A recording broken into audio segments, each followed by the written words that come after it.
La légende amérindienne dit qu'un jour il y a eu un incendie de forêt et tous les oiseaux, tous les animaux étaient atterrés, impuissants devant le désastre.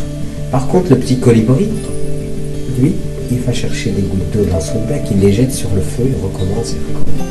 À ce moment-là, l'un des animaux, je crois que c'est le tatou, qui lui dit écoute, colibri, c'est quand même pas avec ça qu'il va éteindre le feu.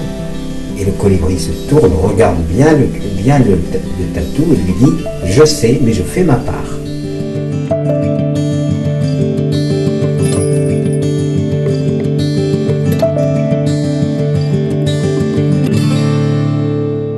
Les zones humides, les sagnes, les tourbières sont des milieux biologiques extrêmement fascinants parce que c'est l'interface entre l'eau, le sol. On y voit là, c'est un petit laboratoire, on y voit à peu près toutes les difficultés, toutes les subtilités aussi de la nature, du fonctionnement des écosystèmes.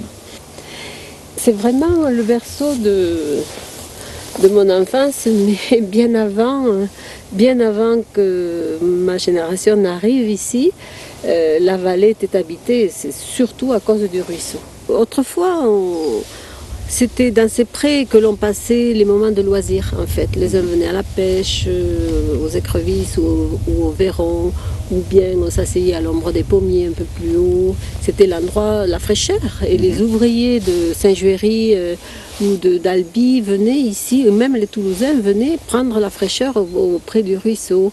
Moi, j'ai tenu à garder ces prés et les voisins, les amis me disaient mais Marie, qu'est-ce que tu vas en faire de ça? Ça ne vaut rien. C'est les parcelles qui ont le moins de valeur marchande.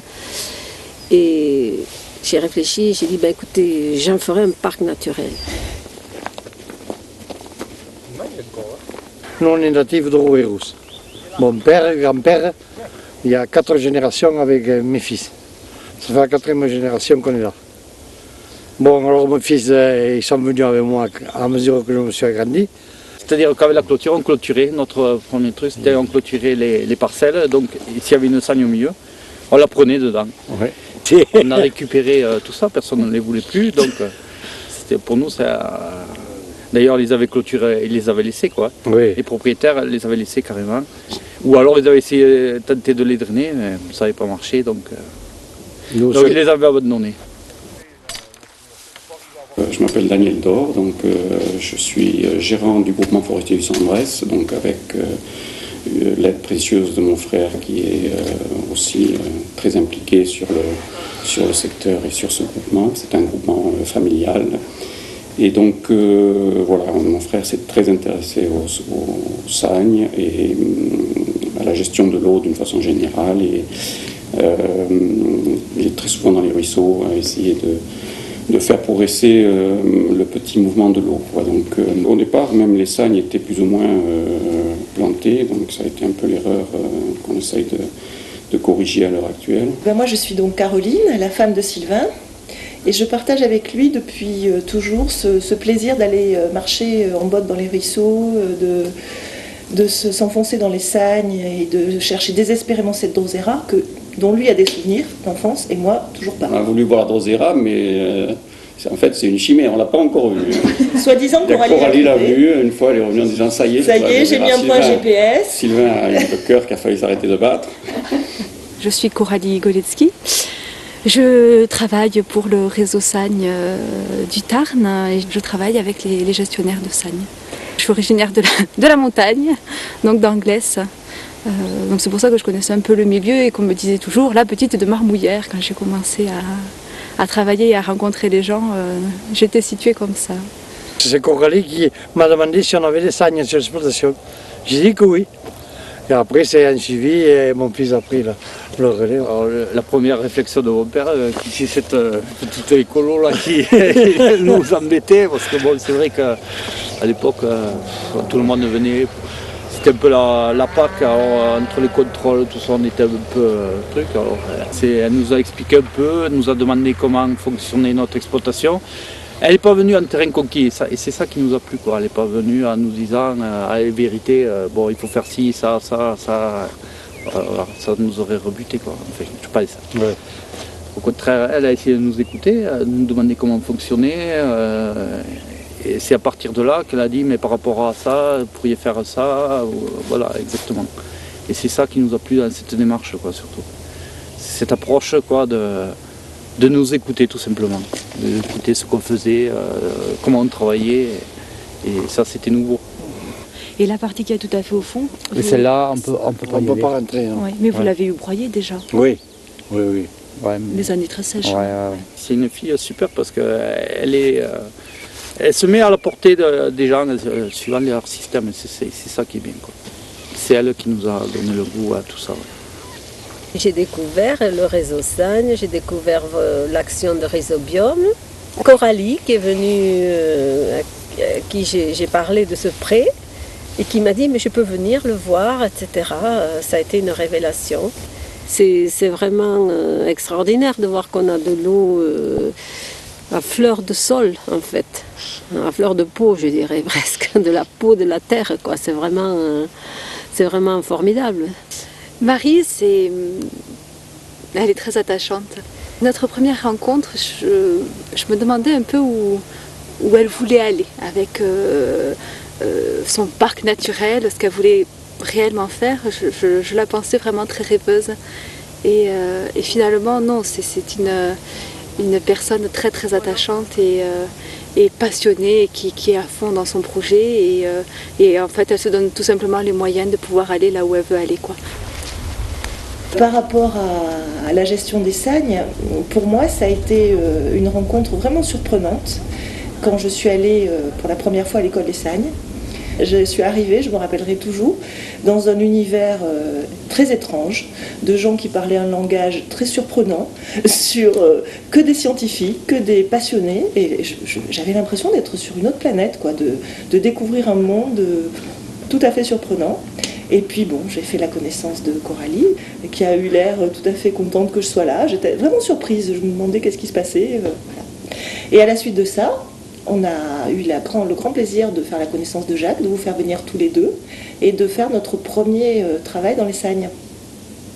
Donc le projet, en fait, dans les sagnes, c'est de faire un essai de pâturage, donc on va dire un peu naturel. Hein. Donc on a un voisin agriculteur là, qui est motivé éventuellement pour faire une expérience de pâturage. La sagne de la vache, elle est là. Ça, c'est la vache aussi. Ouais. Donc elle démarre là et elle se poursuit. Oui, voilà, c'est ça. C'est ça. Ouais. Donc ce serait la première sagne. Oui, et après on tourne avec celle de la ferrière qui sont ici, là. Non, c'est la ferrière. Là. Je vois pas. Là et dessous, là. Oui, voilà. Tu vois, un truc comme ça, une bête, tu ne rentrera pas là. Des petits circuits. Donc il faudrait couper les petits. Il faudrait couper, enfin, qu'il y ait un passage déjà. Peut-être pas la première, mais au moins qu'il y ait des axes pour que les animaux puissent rentrer. Sinon ça fait barrière. Là, ça fait une barrière que la bête ne rentrera pas, c'est sûr. Ah oui. Bon, donc le cahier des charges se précise, on met les vaches et après on débriefe les vaches pour savoir ce qu'elles en pensent. Où est-ce qu'elles vont? Où est-ce qu'elles vont? J'aurais pas appris à parler encore.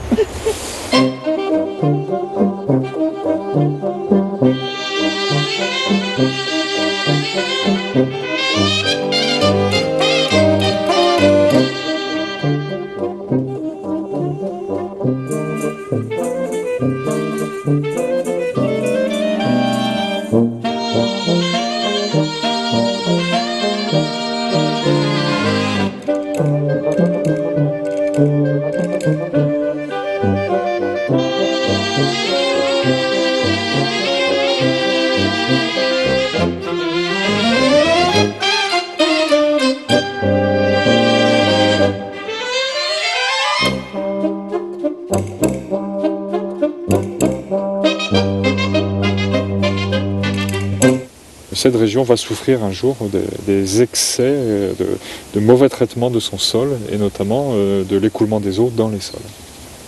Alors c'est pour ça que ce que tu fais ici sur cet endroit, c'est de sensibiliser les gens, leur montrer que quelque chose qui semble moche au départ, peu accueillant pour faire de l'agriculture, est un atout, malgré tout, une ressource, une richesse pour l'économie du pays. On peut prendre l'exemple de 2003 qui a été la plus grosse sécheresse qu'on ait connue. Et c'est ici qu'on a amené, il y avait, là d'ailleurs c'était tout sec, même là où on fauche, il n'y avait que cette partie là-bas qui était, et les vaches y étaient tous les jours. Je me rappelle, on avait mené 15 vaches avec 15 veaux, 15 mâles. qu'on avait préparé et on avait vendu ces mâles au mois de septembre et quand le marchand était venu nous voir, il a dit avec cette sécheresse enfin les veaux, c'est pas possible. Et quand il a vu les veaux, il était tellement étonné de voir des veaux dans un état bien et quoi, il n'en revenait pas quoi. Et c'est grâce à ça qu'on a réussi à vendre les veaux cette année-là. C'est-à-dire c'est cette façon-là de travailler qu'on a gagné un peu d'argent. Voilà. Maintenant, chacun le prend comme il veut. C'est tout. C'est impressionnant quand on te côtoie de voir la norme, de voir comme tu connais ces milieux. C'est vraiment impressionnant. Mais on apprend tous les deux. Parce que vous apprenez par l'expérience en faisant, nous aussi, c'est notre comportement au départ de scientifique d'apprendre par l'expérience et de ne pas croire que tout ce qui est écrit dans les bouquins soit vrai.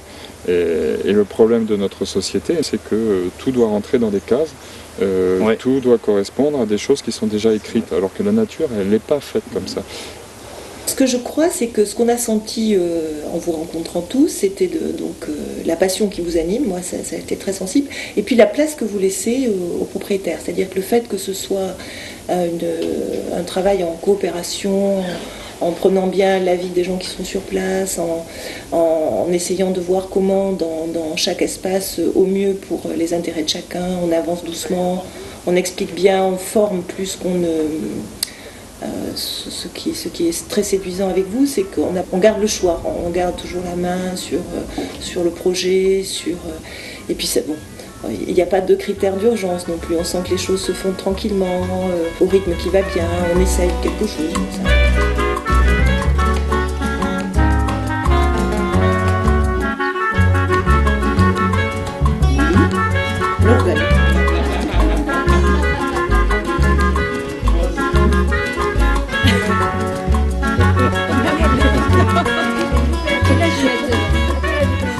Après quasiment 10 années de fonctionnement du réseau Sagne, les enseignements que je peux en tirer, c'est que d'abord c'est un système qui marche. Le pari de se dire on va travailler sur la confiance et sur l'intelligence des propriétaires, ça fonctionne. C'est rassurant, on voit que les gens ils sont debout, c'est plutôt intéressant. On se sent responsabilisé là-dedans, quoi. Et ça c'est ça qui est fort. Je suis là fièrement pour affirmer oui, j'ai une Sagne et je sais ce que ça vaut maintenant, je peux le dire. Ça fait des réunions intéressantes tout ça. Peut-être on mangera ensemble à midi. Estoy tan enamorado de la negra Tomasa que cuando se va de casa, qué triste me pongo. Estoy tan enamorado de la negra Tomasa que cuando se va de casa, qué triste me pongo. Ay, ay, ay, esa negra linda que me echó bilongo, esa negra linda que me echó bilongo. Nada más que me gusta la comida que me cocina, nada más que me gusta la café que ella me cuela, nada más que me gusta la comida que me cocina, nada más que me gusta la café que ella me cuela. Il y a une poésie que j'aime beaucoup de Antonio Machado que je voulais vous faire partager à vous mes amis, c'est qui dit ceci: Caminante no hay camino, solo se hace camino al andar. Et ça, la traduction est la suivante, c'est marcheur, il n'y a pas de chemin. Le chemin se fait en marchant à chaque pas.